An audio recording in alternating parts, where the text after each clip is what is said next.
Bismillahirrahmanirrahim. Today we are going to start our lesson about the second and third component of aggregate demand, that is investment and government spending. So today, first of all, this lesson is for both AS and A2. For A2, we need to study the components and then we will be able to understand the multiplier model, and for AS students they have to study the leakage and withdrawals model. So first we are studying what are the injections, and then we will be studying what are the leakages, and then we will combine them in a single lesson. So investment is basically injection to our circular flow, which we did in our previous lesson of the circular flow of national income. So investment is actually, this is the second component of aggregate expenditure or aggregate demand. It shows the producer's expenditure on the capital goods to produce more consumer goods and services. What will determine, now what are the different determinants of, okay, these capital goods are used to produce those goods and services which are demanded by the consumers, or even they are demanded by the producers. So capital is also producing the capital goods, like machinery is producing that machinery. Either it will satisfy the consumer needs and want, or it will be used to produce more capital goods, like machinery is used to produce, robots are used to produce the further such type of machinery, like car manufacturing machineries which will produce the cars in the economy. So all types of those goods which are used to produce the goods and services, they are called the producers expenditures or investment. Now what are the determinants of investment in the economy? The first determinant is interest rate. Investment is inversely related with the rate of interest. If rate of interest decreases, the producers will borrow more loans to increase investment, and vice versa. So at the same time, government tax and subsidies, if government is imposing less taxes on the profits of entrepreneurs. Okay, first of all, here you will find the investment curve. This is the investment curve, where on the vertical side we have taken the rate of interest, which is inversely related with the level of investment in the economy. All right, so here is, it is the investment. So when interest rate is higher, so what happens, there will be less investment. Like if this is the rate of interest, so this will be the level of investment. And if rate of interest goes down, so that is the meaning of what, that is the meaning of inverse relationship between rate of interest and investment. So this is, keep it in mind, there is an inverse relationship between rate of interest and investment. So if interest rate is decreasing on borrowed loans, so there will be more investment in the economy. The second determinant of investment is government tax and subsidies. If government decreases tax on profit, now investment will increase. Same is the case with the subsidy. More subsidy will encourage investment. So profit tax, which are called the corporate tax of the large scale enterprises. So if profit tax is going to decrease, that will encourage the producers to increase their investment in that economy. Consumer expectation, if there is high consumer expectation to buy more goods and services, the producers will increase investment. Okay, so if people are able to earn more income, and in future they are expecting to earn further income, so that is the main thing, how investment will be determined in the economy. Okay, political and economic stability. If economy is politically stable, there are no political turmoils, so it will attract the foreign and domestic investors to invest in that country. Or economic stability, if government policies are consistent to stabilize the economy, then investment will also be encouraged, because capital needs protection. If capital is protected by the government, by government policies, then investors will bring that capital to that economy. Even the domestic investors or the foreign investors, they need the protection of their money. Stock or inventories. If more stocks are unsold, the producers will decrease investment for the next year and vice versa. If stocks are negative, it means aggregate demand is increasing. People are buying our goods and services. Or goods, in case of goods, we say if goods are more demanded, so in that case stocks are minimized. So due to that, what is going to happen? More investment will be encouraged by the producers because they are unable to maintain the supplies within their previous stocks. So stocks are the main one of the determinant of investment in the economy. So here comes the diagram of the yesterday's topic. Like we had drawn the 45-degree diagram over here. So this is the 45-degree line. What it is, the 45-degree line, you can see this is, I'm going to color it like green. So what is going to happen? This line is 45-degree line, which shows us along this line what is happening. Aggregate supply is equal to national output, and that's equal to national income, and that's equal to aggregate expenditures.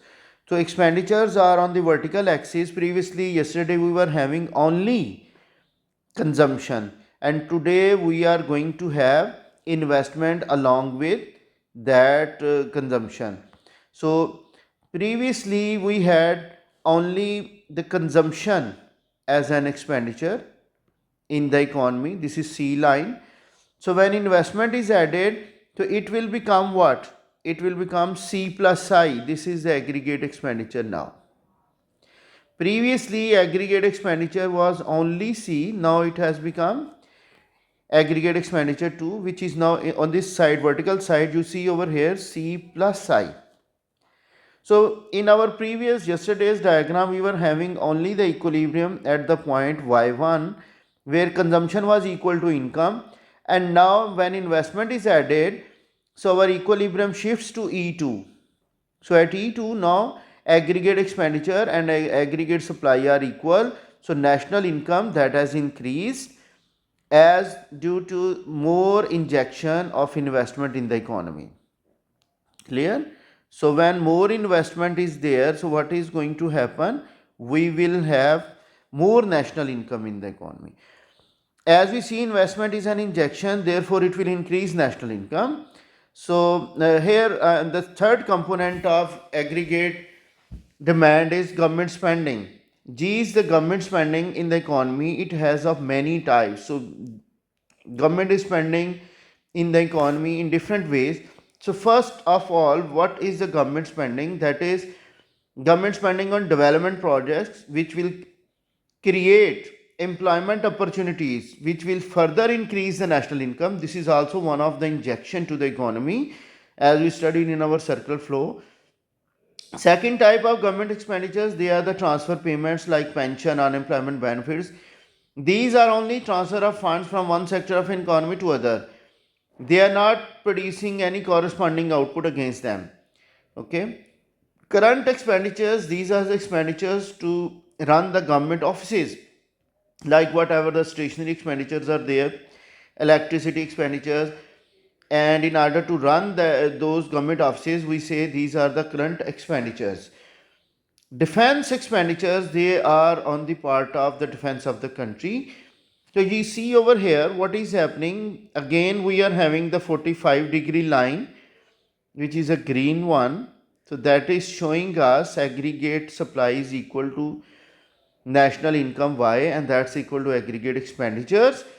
So in this case, we see when C plus I plus G is increasing, now the blue line G, that is telling us what?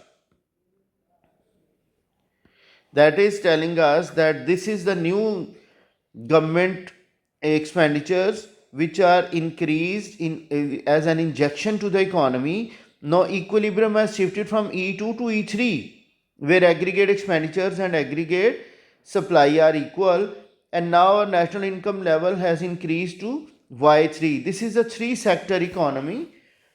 Previously, when we were having only households and farm, that is called two sector economy. When government is added, So that has become a three sector economy. Now we will have increase in national income due to this increase in new aggregate expenditure component, which is injection to the economy as well. So we see over here the national income has increased due to more government expenditures in the economy. Okay, now what are the business and trade cycles? Actual GDP, you might be knowing what is at below PPC when economy grows. So it is called the actual economic growth. It is utilizing the unemployed resources. It can increase by employing existing resources at present time. So that is telling us what actual GDP. It is demand side growth. Aggregate demand is increasing. So is the case. So it is causing aggregate demand side economic growth. All right, the actual GDP. Whereas the potential GDP, that is telling us the overall productive potential of the country has increased. Now the PPC will shift outward. It increases the GDP due to increase in quantity and quality of factors of production. For example, oil and gold have been explored. Gwadar port is established by both the governments of China and Pakistan. It causes an outward shift of the PPC. So this is called the potential economic growth, which is causing an outward shift of PPC over here. So this is the potential economic growth. Capital goods and consumer goods are here.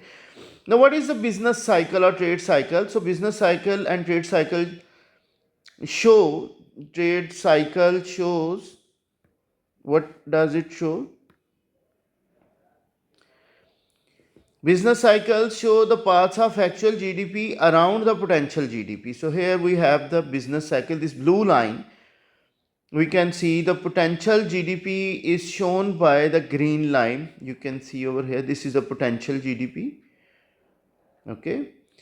So when actual GDP is oscillating around the potential, so that is called the business cycle. When actual GDP is more than potential, you see that there is a boom in the economy.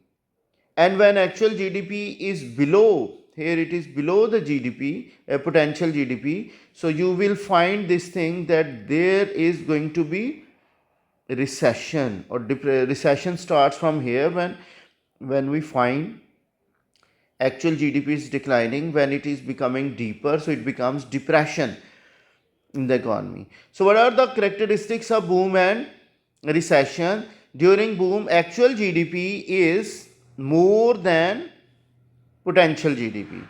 So during boom, aggregate demand is more than long run aggregate supply, inflation is high, low unemployment is there. And during recession, what is happening? Actual GDP is less than potential GDP or long run aggregate supply, or long run aggregate supply. So aggregate demand is less than long run aggregate supply. So what happens? Low inflation and high unemployment. So here is a question about how investment and government spending will increase national income in the economy. So this is again a topic, investment as a component of aggregate demand. Investment is a vital component of aggregate demand, which represents the total spending in an economy. It is the expenditure on capital goods such as buildings and construction, machinery and equipment, research and development, inventories. So what is the gross investment? Includes replacement investment, maintaining existing capital stock, induced investment responsive to changes in output and sales, autonomous investment. All these things I will explain in our accelerator model. Independent of current economic conditions, like autonomous means independent, so it is not determined by the level of national income. Now what are the determinants of investment? Interest rate, lower interest rate make borrowing cheaper, encouraging investment. Business confidence, higher confidence leads to increased investment. Technological advancements, new technologies can make investment more attractive. Government policies, tax incentives, subsidies, or regulations can influence investment. Economic growth, expected future economic growth can stimulate investment. So here are the questions. Multiple choice question: what is the primary component of investment in an economy? So answers are also given along these questions. Section B, short answer question. Explain the difference between gross investment and replacement investment. So replacement investment is actually what is meant by replacement. Whatever the capital is depreciated. So though, for example, gross investment is if firm is bringing 10 capital units, like 10 machineries are there, and out of those 10, 2 have been depreciated. The last year's investment, that was out of the last year investment, 2 were depreciated. So those 2 are replaced. That is called the replacement investment. So net investment will be gross investment minus the replacement investment or the depreciation. So replacement investment is on the it is replacing the depreciated capital goods. That's why we say this is a replacement investment. Discuss how interest rates affect investment decisions. What is the autonomous investment? Provide an example. So section C, essay question. Analyze the impact of government policies on investment in an economy. Use relevant examples to support your answer. Government expenditure as the component of aggregate demand. Government expenditure represents the spending of the public sector on goods and services. It is a key component of aggregate demand, accounting for a significant portion of the total demand in an economy. Types of government expenditures, like current expenditures, wages and salaries of public sector employees, goods and services like defense, education, health, transfers, social welfare, pensions. Capital expenditures, infrastructure projects like roads, bridges, airports, investment in public enterprises, so they will create more employment opportunities. Determinants of government expenditure. Fiscal policy is the main tool by which government is increasing its expenditures. Government deliberate changes in spending to manage the economy. Economic conditions, spending may increase during recessions and decrease during booms. Political consideration, election cycles, party ideologies, and special interest groups. Demographic changes, aging population, population growth, multiplier effect of the government expenditures. Government spending can have a multiplier effect on the economy. We will study multiplier later on. Initial injections, government spending on goods and services. Secondary effects, increase household income, consumption and investment. Ripple effects, stimulating economic growth and employment. So here are some questions after this. Okay, MCQs, and then we will have the short answer questions. Distinguish between current and capital expenditure. Provide examples. Explain the government expenditures. Explain how government expenditure can stimulate economic growth. And section C about evaluate the impact of government expenditures on the overall performance of the economy and discuss the political benefits and limitations. So that's all about our today's lesson. So we will be I think so okay, on Monday we will have the regular classes. So if not, then we will be continuing our online sessions after this. But keep it in mind, all the things which are covered during this online session, they will not be repeated in the class. Only a few things will be repeated which are misunderstood, or there is some problem with the students. Thanks for today.